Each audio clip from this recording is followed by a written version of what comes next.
Hello friends, welcome to Bloom Kitchen Tamil. இன்று நம்ம பார்க்க போற ரெசிபி 4 விதமான ரோட் சைடு ஃபுட்ஸ். ஃபர்ஸ்ட் நம்ம பார்க்க போறது பானி பூரி. கிறிஸ்பியா இந்த பானி பூரியை டேஸ்டா ஹெல்த்தியா நம்ம வீட்லயே எப்படி பண்றதுன்னு பார்க்கலாம். வாங்க நம்ம வீட்ல பண்றப்ப ரொம்ப ஹெல்த்தியா பண்ணலாம். நல்லா கிறிஸ்பியா செஞ்சு சாப்பிட்றப்ப ரொம்பவே டேஸ்ட் நல்லாவே இருக்கும். இது செய்யறதுக்கு நான் 1 கப் ரவா எடுத்துருக்கேன். 1/3 மைதா மாவு. இந்த ரேஷியோ கரெக்டாக இருக்கும். ஸ்பூன் உப்பு 1/4 ஸ்பூன். நல்லா ஃபஸ்ட்டு கலந்துடலாம். உப்பு ரவை மைதா எல்லாம் ஒரு சேர நல்லா கலந்துருவோம். கலந்ததுக்கப்புறம் கொஞ்சம் கொஞ்சமாக தண்ணி ஊற்றி நல்லா கட்டி இல்லாமல் பிசைஞ்சிக்கலாம். ரொம்ப டைட்டாகவும் பிசைய வேண்டாம், ரொம்ப தண்ணியாகவும் பிசைய வேண்டாம். ரவா இருக்கிறதுனால கொஞ்சம் கொஞ்சம் லூஸ் இருக்க அளவுக்கு பிசைஞ்சிக்கலாம். ஏன்னா ரவை ஊறவும் நல்லா இங்கே பாருங்க, இந்த பதத்தில் பிசைஞ்சிட்டா நல்ல குண்டு குண்டாக பூரி சூப்பராக வரும். இந்த மாதிரி இருக்கணும்.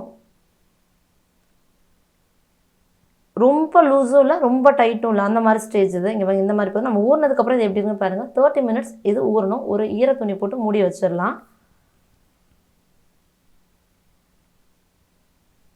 பானி எப்படி செய்கிறதுன்னு பார்க்கலாம். பானிக்கு இப்போ புதினா 1/4 கப் எடுத்துக்கலாம். கொத்தமல்லி 1/4 கப். இஞ்சி ஒரு இன்ச்சு துண்டை தோல் சீவிட்டு கட் பண்ணி வச்சுருக்கேன். 3 பச்சை மிளகாய். நம்ம காரத்துக்கு ஏற்றப்பில் அதை சேர்த்துக்கலாம். நம்ம 2 ஸ்பூன் எலுமிச்சைப்பழ சாறு புளிப்புக்காக. எல்லாத்தையும் மிக்ஸில் நல்லா ஃபைன் பேஸ்ட்டாக கிரைண்ட் பண்ணிட்டு வந்துடலாம். இதை ஒரு பவுலில் ஃபில்டரை வச்சு ஃபில்ட்ரு பண்ணிக்கலாம். அதை நம்ம அரைச்சி வச்சுருக்க பேஸ்ட் எல்லாம் போட்டுட்டு நல்லா கொஞ்சம் இறங்க லேட் ஆகும். ஸ்பூன் வச்சு நல்லா மிக்ஸ் பண்ணால் சீக்கிரமாகவே இறங்கிடும். அது நல்லா ஃபைன் பேஸ்ட்டாக இருக்குது. தண்ணி மட்டும் எடுத்துக்கலாம், நம்ம சாரை மட்டும் எடுத்துக்கலாம். கொஞ்ச நேரம் இப்படி கலந்து விட்டோம்னா எல்லாமே இறங்கிடும். இதில் எதையுமே நம்ம வேக வைக்காமல் பச்சையாக எடுத்துக்கிறதுனால ராவா எடுத்துக்கிறப்ப இதில் இருக்க விட்டமின்ஸ் மினரல்ஸ் நமக்கு ஃபுல்லாகவே கிடைக்கும். தேவையான அளவு தண்ணி ஊற்றிக்கலாம். ரொம்ப தண்ணி வேணால் இந்தளவுக்கு ஊற்றிக்கிறோமோ தேவையான அளவு ஒரு 1.5 கப் 2 கப் ஊற்றிக்கலாம்.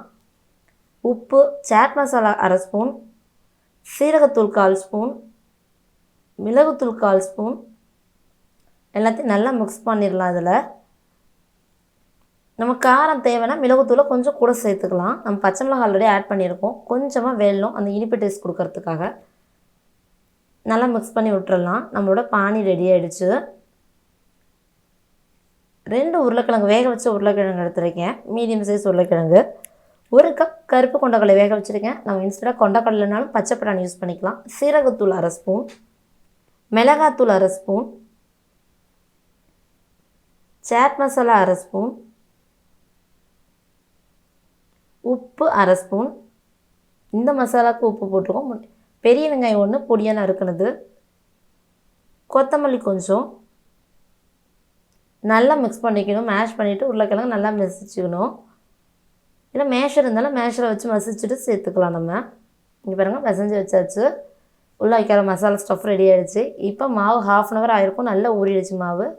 இப்போ எடுத்து கட்ட பாருங்க, முன்னாடி இந்த அந்த லூஸ் இல்லை, ரவா ஊறி நல்லா டைட் ஆகிடுச்சு. இந்த சாஃப்ட் இருக்கணும். அப்போ தான் நம்மளால் தீத்த முடியும். பூரி நல்லா குண்டு குண்டாக வரும். ரொம்ப கட்டியாக பசஞ்சால் தீத்த கஷ்டமாக இருக்கும் நமக்கு. இது நல்லா தீத்தத்துக்கு ரொம்ப நல்லா வரும். நம்ம சப்பாத்தி இதில் வச்சு நல்லா ரொம்ப மெலிசாக நம்ம காயின் அளவுக்கு இருந்தால் போதும். அந்த அளவுக்கு திக்கு வச்சுக்கணும். நம்ம நல்லா சப்பாத்தி வைக்கிற மாதிரி ஃபுல்லாகவே திரட்டிக்கலாம். நம்ம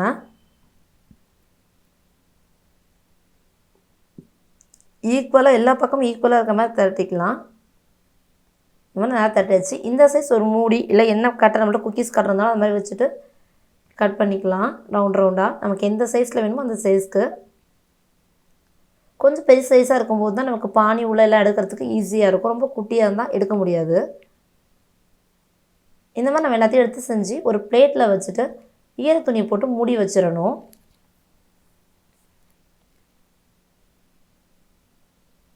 எல்லாத்தையும் ஒரு பிளேட்டில் ட்ரான்ஸ்ஃபர் பண்ணிக்கலாம். இது எல்லாத்தையும் இங்கே பாருங்கள், ஒரு காயின் அளவு தான் அந்த திக்னஸ் இருக்கும். இந்தளவு பண்ணால் கரெக்டாக இருக்கும். இங்கே பாருங்கள், பிளேட்டில் வச்சு நம்ம பொரிக்கிறதுக்கு ரெடியாக இருக்கணும். எல்லாத்தையும் செஞ்சு ஈரத்துணி வச்சு மூடி வச்சிடலாம்.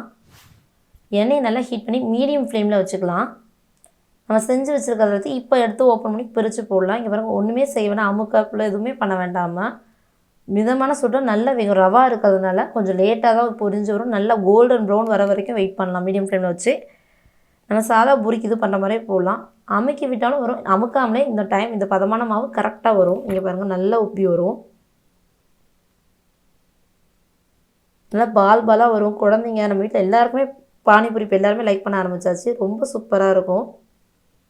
இங்கே பாருங்கள், நல்லா பால் பாலாக நல்ல ப்ரௌன் கலர் சேஞ்ச் ஆகிடுச்சு. இந்த ப்ரௌன் வரும்போது நம்ம எடுத்துடலாம். எண்ணெயை ஃபில்ட்ரு பண்ணிவிட்டு எப்படி இருக்குது பாருங்கள் நம்ம பூரி. பார்க்கும்போதே சாப்பிடணுன்னு இருக்குல்லங்க. இது நம்ம வீட்டிலே பண்ணால் இதே மாதிரி கன்சிஸ்டன்சி சூப்பராக வரும். இப்போ நம்ம இதை எப்படி ஸ்டஃப் பண்ணி எடுத்துக்கிறதுன்னு பார்க்கலாம்.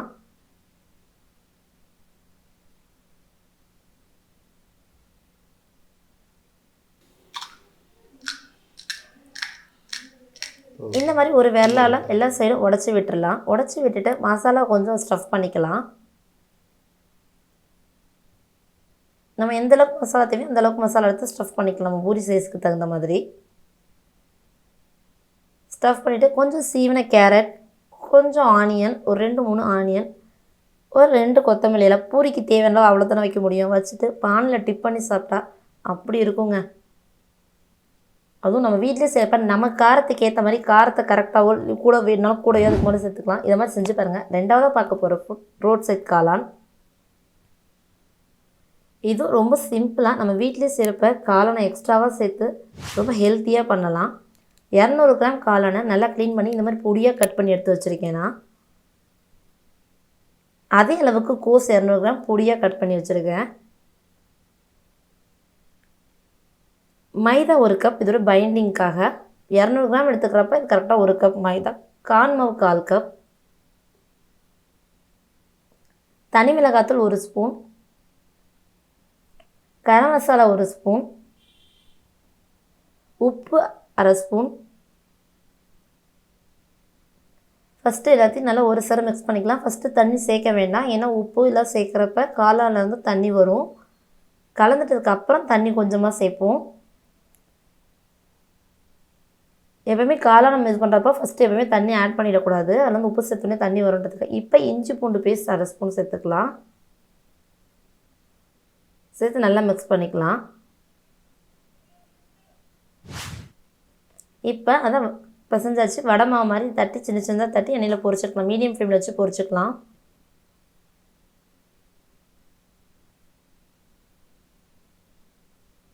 இங்கே பாருங்கள், கோல்டன் ப்ரௌனில் நல்லா ரெடி ஆகிடுச்சு. நல்ல ஒரு கிறிஸ்பியாகவே எடுத்துக்கலாம். இதை உள்ளே சாஃப்டாக தான் இருக்கும், மேலே கிறிஸ்பியாக எடுத்துக்கலாம். அதே பேனில் 2 ஸ்பூன் ஆயில் எடுத்துக்கலாம்.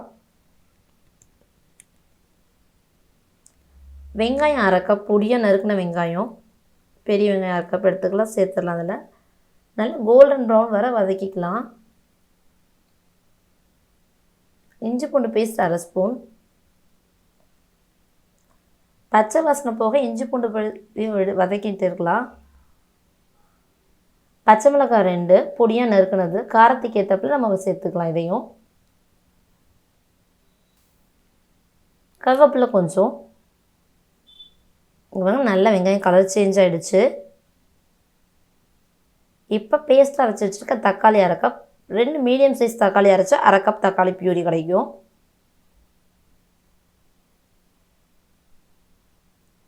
தக்காளி பச்சை வாசனை பொருளுக்கு நல்லா கொதிக்கட்டும். இப்போ மஞ்சத்தூள் 1/2 ஸ்பூன் சேர்த்துக்கலாம். நல்லா கலந்து விட்டுடலாம். மஞ்சத்தூள் எல்லாத்தையும் ஒரு சேர கலந்து விட்டுட்டு தனி மிளகாத்தூள் 2 ஸ்பூன், மல்லித்தூள் 1 ஸ்பூன், கரம் மசாலா 1/2 ஸ்பூன். இப்போ மசாலாவோடு சேர்ந்து இந்த பேஸ்ட்டு நல்லா மிக்ஸரெலாம் தக்காளி வெங்காயம் இதுவும் கலந்து விடுவோம். நல்லா கலந்து விட்டுடலாம். இப்போ உப்பு 1/2 ஸ்பூன். உப்பு நம்ம டேஸ்ட் ஏற்ற மாதிரி போட்டுக்கலாம். 10 நாள் லாஸ்ட்டாக ஆட் பண்ணிக்கலாம். டேஸ்ட் பண்ணிவிட்டு இங்கே நல்லா கலந்தாச்சு. இப்போ நம்ம செஞ்சு வச்சுருக்க அந்த வடை மாதிரி பொரிச்சு வச்சுருக்கோம் பார்த்திங்களா, அதை சின்ன சின்ன பீசஸாக இதில் உடச்சி சேர்த்துடலாம். மேலே கொஞ்சம் கிறிஸ்பியாக இருந்துச்சுன்னா சாப்பிட்றப்பையும் அந்த கிறிஸ்பியான ஃபீல் நல்லா வரும். இங்கே பிச்சு வச்சுருக்க எல்லாத்தையும் இப்படி ஒன்று சேர்த்துடலாம். ஒன்று சேர்த்து இந்த மசாலாவோட ஒரு சேர நல்லா கலந்துக்கலாம். அதை இங்கே பாருங்கள், இதே மாதிரியே கலந்துக்கிட்டு கொஞ்சமாக தண்ணி ஆட் பண்ணணும். கார்ன்ஃப்ளவர் மாவு 1 ஸ்பூன். ரொம்ப தண்ணி சேர்த்துற வேண்டாம், அப்புறம் ரொம்ப தண்ணியாக இருக்கும். செமி சாலிடாக இருந்தால் தான் இந்த காளான் சாப்பிட நல்லாயிருக்கும். எல்லா பக்கமும் மிக்ஸ் பண்ணி எடுத்துக்கலாம். நமக்கு கொஞ்சம் தண்ணியாக கிரேவியாக தான் வேணும் அப்படின்னா கொஞ்சம் அதிகமாக சேர்த்துக்கலாம். ரெடி ஆகிடுச்சு நம்ம காளான். மேலே அப்படியே பொடியாக நறுக்கின வெங்காயத்தை கொஞ்சம் ஸ்ப்ரே பண்ணி கொத்தமல்லி கொஞ்சம் தூவி சாப்பிட அவ்வளோ நல்லா இருக்குங்க. ரோட் சைடில் சாப்பிட்ற ஃபுட்டை நம்ம வீட்லேயே ஹெல்த்தியாக செஞ்சு சாப்பிடலாம்.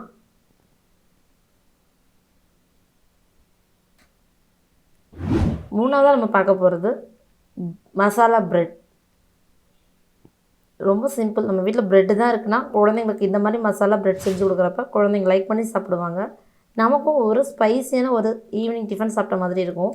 இது சேர்த்துக்கு 4 ப்ரெட்ஸ் எடுத்திருக்கேன், ஸ்லைசஸ். இதை அப்படியே கார்னெல்லாம் ரிமூவ் பண்ண வேண்டாம், அப்படியே கட் பண்ணி எடுத்துக்கலாம். இந்த மாதிரி கொஞ்சம் பெரிய பெரிய பீசஸாக கட் பண்ணி எடுத்துக்கலாம்.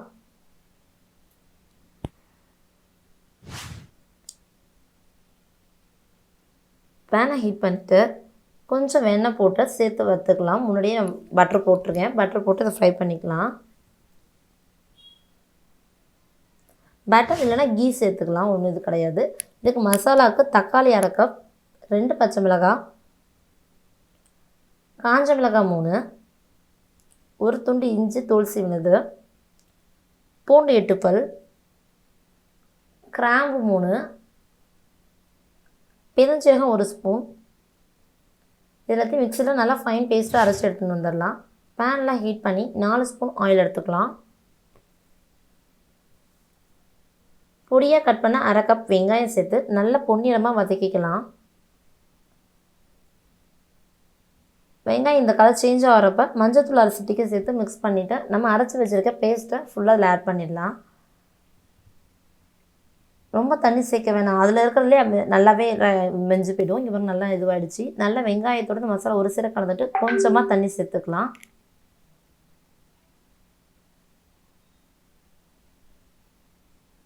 உப்பு 1/4 ஸ்பூன். இந்த மசாலாவுக்கு இப்போ தான் உப்பு சேர்க்குறோம் நம்ம.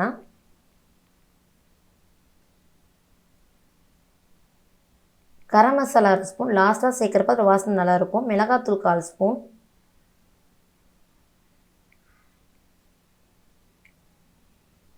நல்லா மிக்ஸ் பண்ணி நல்லா கொதிச்சு வரும்போது சர்க்கரை 1 ஸ்பூன். டேஸ்ட்டுக்காக நல்லா காரம் உப்பெல்லாம் தூக்கி கொடுக்கும் அப்படின்றதுக்காக சர்க்கரை 1 ஸ்பூன். நெய் லாஸ்ட்டாக நெய் 1 ஸ்பூன் சேர்த்துக்கலாம். வாசனை நல்லா வரும். ப்ரெட் சேர்க்குறப்ப அந்த வெண்ணெய் நெய் வாசனைலாம் இருந்துச்சுன்னா அவ்வளோ நல்லாயிருக்கும். நம்ம வறுத்து வச்சுருக்கோம் பார்த்தீங்களா, பட்டர் போட்டு அந்த இதை ஃபுல்லாக இதில் சேர்த்துடலாம். இப்போ இந்த மசாலாவோட ப்ரெட் நல்லா மிக்ஸ் ஆகிற அளவுக்கு மிக்ஸ் பண்ணி விட்டுடலாம். எல்லா பக்கமும் ஈவனாக ஸ்ப்ரெட் ஆகும். கலந்தாச்சு. நம்மளோட மசாலா பிரெட் ரொம்ப சீக்கிரமாகவே ரெடி ஆகிடுச்சு.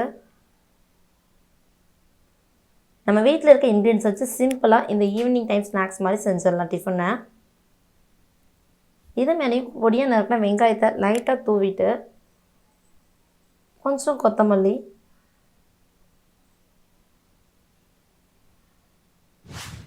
அவ்வளோதாங்க. நம்மளோட மசாலா பிரெட் ரெடி ஆகிடுச்சு. லைட்டாக கிறிஸ்பியாக உள்ள சாஃப்டாக காரசாரமாக செமையாக இருக்குங்க இந்த ரோட் சைட் ஃபுட்டு.